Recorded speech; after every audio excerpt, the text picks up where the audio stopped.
जय हिंद दोस्तों। Baramati plane crash मामले में एक नया डेवलपमेंट सामने आया है जब एएआईबी के तरफ से ऑफिशियली जानकारी साझा करी गई कि जो बारामती में अजीत पवार का प्लेन क्रैश हुआ वहां पर जब हमने ब्लैक बॉक्स को ढूंढने की कोशिश करी तो ब्लैक बॉक्स मिला ही नहीं। अब एएआईबी की तरफ से ऑफिशियली ये जानकारी साझा कर दी गई है कि बारामती प्लेन क्रैश मामले में ब्लैक बॉक्स पूरी तरीके से जल चुकी है। जब ये खबर सामने आई तो महाराष्ट्र की राजनीति गलियारों में हड़कंप सी मच गई, भूचाल सा आ गया। लोगों ने आवाज खड़े करने शुरू कर दिए कि ऐसा कैसे हो सकता है। संजय राउत की तरफ से तो ये बयान दे दिए गए कि 50 साल, 100 साल, 300 साल तक भी पुराने केसेस में भी ब्लैक बॉक्स मिले हैं। जानकारियां लोगों ने साझा करी है। कुछ लोगों ने यहां तक सवाल खड़े कर दिए कि गुजरात के अंदर जब प्लेन क्रैश हुआ है तो उसमें ब्लैक बॉक्स मिले हैं, बड़े विस्फोट हुए हैं और उस ब्लैक बॉक्स को अमेरिका तक भी ले जाने की बात हो रही थी, वहां तक भी जांच पहुंचाने की बात सामने आ रही थी। तो ये अजीत पवार प्लेन क्रैश मामले में ब्लैक बॉक्स कैसे जल गया? जब बारामती में अजीत पवार प्लेन क्रैश मामले में जब वहां पे जो फुटेज सामने आई थी उसमें बहुत सारे फाइलें सामने आई थी। वो फाइल ऐसे फाइल थे जिनको देख करके साफ तौर पे यही लग रहा था कि ये फाइल जले नहीं है। इतना बड़ा विस्फोट हुआ लेकिन फाइलें नहीं जली हैं, फाइल इधर उधर बिखरी पड़ी हुई थी। तो अब इसी को लेकर के रोहित पवार ने एक बड़ा स्टेटमेंट जारी कर दिया है, एक ऐसा बयान जारी कर दिया है जिस कारण से महाराष्ट्र की राजनीति में एक अलग ही माहौल क्रिएट हो चुका है। रोहित पवार इसके पहले भी मुद्दा उठा चुके हैं अजीत पवार के इस मामले में। जांच की मांग वो अलग से हो रही है, उसमें भी डेवलपमेंट हुआ है, उसके बारे में भी बात करेंगे। लेकिन यहां पर रोहित पवार ने एक बहुत बड़ा स्टेटमेंट जारी कर दिया। उन्होंने ये कहा कि बारामती प्लेन क्रैश मामले में जब फाइलें नहीं जली, कागजें नहीं जली, तो ब्लैक बॉक्स कैसे जल गया? अब जब ये बातें सामने आई तो तरह तरह के सवाल खड़े होने लगे कि ये बात बिल्कुल सही है। क्या ब्लैक बॉक्स में कुछ ऐसी बातें हैं, कुछ ऐसे सबूत हैं जिसको दिखाना नहीं चाह रहे? इसको लेकर के एक अलग विवाद छिड़ गया है दोस्तों। हादसे में अजीत पवार का जब निधन होता है, परिवार में शोक गुल का माहौल फैल जाता है। और आपको बता दूं कि इस घटना की सीबीआई जांच की मांग उठ रही थी बहुत पहले से।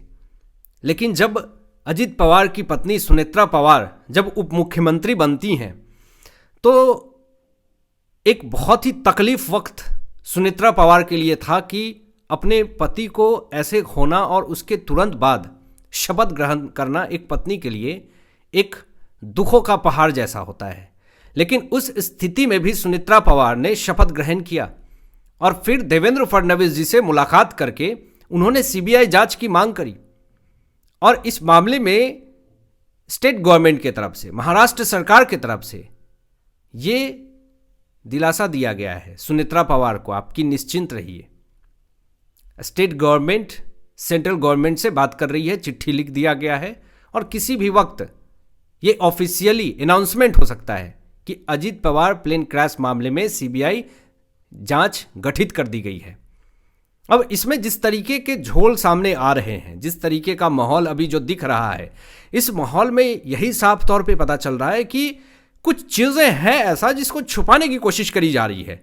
और जिस तरीके से रिपोर्ट सामने आ रही है और जिस तरीके से मामले को दबाने की कोशिश करी जा रही है, इससे साफ तौर पे जगजाहिर होता है कि मामले में कुछ ऐसी बात है जिसको छुपाया जा रहा है, जो नहीं चाहते कि ये चीजें सामने आए और दुनिया के सामने ये प्रस्तुत हो।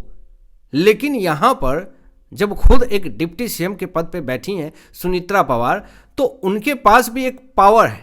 और सबसे बड़ी बात दोस्तों, कल जो खुलासा हुआ था 75 फाइलों के ऊपर सिग्नेचर का, जिस दिन बारामती के अंदर प्लेन क्रैश हुए अजीत पवार का, उसी दिन 75 फाइलों पे सिग्नेचर करवाया जाता है।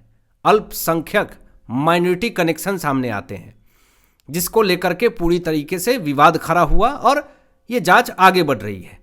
अब यहां पे एनसीपी के बड़े नेता प्रफुल्ल पटेल ने भी मांग उठाई है, जांच की मांग उठाई है। और यहां पे जो ये बात सामने आई है ब्लैक बॉक्स को लेकर के कि विमान का ब्लैक बॉक्स खराब मिला है, कुछ लोग दावा कर रहे हैं कि यहाँ पे ये बता दिया गया है कि ब्लैक बॉक्स मिला ही नहीं। कुछ लोग दावा ये कर रहे हैं कि विमान में जो ब्लैक बॉक्स मिला है वो खराब मिला है। तो ब्लैक बॉक्स जल जाना या ब्लैक बॉक्स खराब होना या फिर ब्लैक बॉक्स मिलना ही नहीं, ये तीनों सिचुएशन पूरी तरीके से अलग है। तो दावा 3 तरीके से किया जा रहा और पूरा मसला यहीं पे फंस जा रहा है कि आखिर ब्लैक बॉक्स को क्यों छुपाने की कोशिश करी जा रही है। कोई कह रहा है खराब मिला, कोई कह रहा है जल गया, कोई कह रहा है कि मिला ही नहीं। अब यहाँ पे बड़ी खबर सामने ये भी आती है कि डेटा रिकवरी के लिए अमेरिका भेजी जाएगी, ब्लैक बॉक्स को जांच के लिए बाहर भेजा जाएगा। तो तरह तरह के जो दावे किए जा रहे हैं, इससे ये प्रतीक हो रहा है, इससे ये साफ तौर पे ये जगजाहिर हो रहा है कि इस मामले में कुछ ऐसी चीजें हैं जो नहीं चाहती है कि वो जनता के बीच में जाए। जांच एजेंसियां सबूत जुटा रही है और जांच एजेंसी AAIB सबूत जुटाने में असफल साबित हो रही है, यह भी दावा किया जा रहा है, क्योंकि ये कह रहे हैं कि ब्लैक बॉक्स पूरी तरीके से जल चुका है। अब जब ये बात खबर सामने आई, एक बड़ी डेवलपमेंट सामने आई कि डेटा रिकवरी के लिए अमेरिका भेजी जाएगी ब्लैक बॉक्स को, जो खराब ब्लैक बॉक्स मिला है उसको अमेरिका भेज देंगे तो वहां से कुछ डेटा रिकवरी हो जाएगा। अब digital flight data recorder download हुआ है, ये भी बड़ी खबर सामने आ रही है। कॉकपिट वॉइस रिकॉर्डर की जांच जारी है, इससे भी कुछ खुलासे सामने आ सकते हैं। अब यहां पे रोहित पवार ने ब्लैक बॉक्स के ऊपर सवाल खड़े किए हैं और मैंने आपको कहा ना कि पिछले कुछ दिनों से रोहित पवार जो हैं वो बारामती प्लेन क्रैश मामले में सवाल खड़े कर रहे हैं, जांच की मांग कर रहे हैं और इसमें डेवलपमेंट दिख भी रहा है। लेकिन सारा मसला जो है वो ब्लैक बॉक्स पर आके फंस चुका है।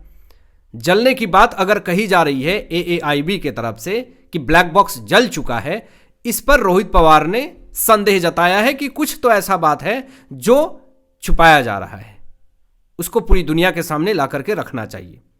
रोहित पवार ने जो है अपनी बातें खुल करके सामने रखी।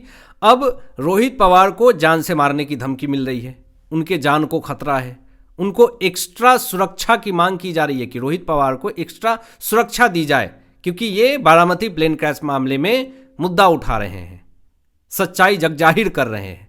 अब इसीलिए रोहित पवार जो है इस मसले में हाईलाइट हो चुके हैं। लेकिन मैं आपको बता दूं कि जो स्टेट गवर्नमेंट के ऊपर आरोप लगा रही है कि महाराष्ट्र सरकार जो है इस मामले में मुद्दे को दबा रही है, तो आपकी जानकारी के लिए यह बात बता दूं कि महाराष्ट्र सरकार की तरफ से, राज्य सरकार की तरफ से CID जांच सौंप दी गई है। दोस्तों, इसमें बड़ी खबर सामने आई है ये। अब जब CID को जांच सौंपी गई है तो इसमें कुछ कुछ तथ्य और कुछ कुछ फैक्ट्स भी मिलने शुरू हो चुके हैं। विपक्षी नेता उच्च स्तरीय जांच की मांग कर रहे हैं कि इस मामले में एक बड़ी कमेटी बैठक होनी चाहिए, एक उच्च स्तरीय बैठक की होनी चाहिए जिसमें जांच सामने आए और उस पर डिस्कशन हो कि आखिर इस मसले में क्या क्या डेवलपमेंट हुए हैं। महाराष्ट्र की राजनीति में ये बहुत बड़ा सदमा है, ये बहुत बड़ा दुख है जिसको महाराष्ट्र की राजनीति में कभी भूला नहीं जाएगा।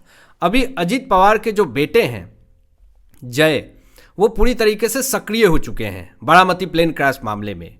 जय ने विस्तृत जांच की मांग करी है और ब्लैक बॉक्स आसानी से नहीं जलता है, ये स्टेटमेंट भी जारी किया है।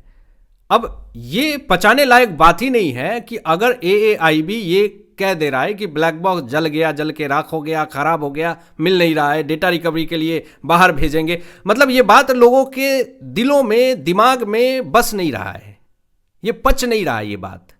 क्या ये बहुत बड़ी झूठ है या फिर केस को डाइवर्ट करने की कोशिश है? बहुत सारे सवाल दोस्तों इंटरनेट के ऊपर उठ रहे हैं। आपकी क्या राय इन तमाम विषयों पे अपनी विचार व्यक्त कीजिएगा। मिलते हैं लेटेस्ट ब्रेकिंग एनालिसिस के बाद, तब तक अपना ध्यान रखें, ख्याल रखें। सत्यमेव जयते। जय हिंद।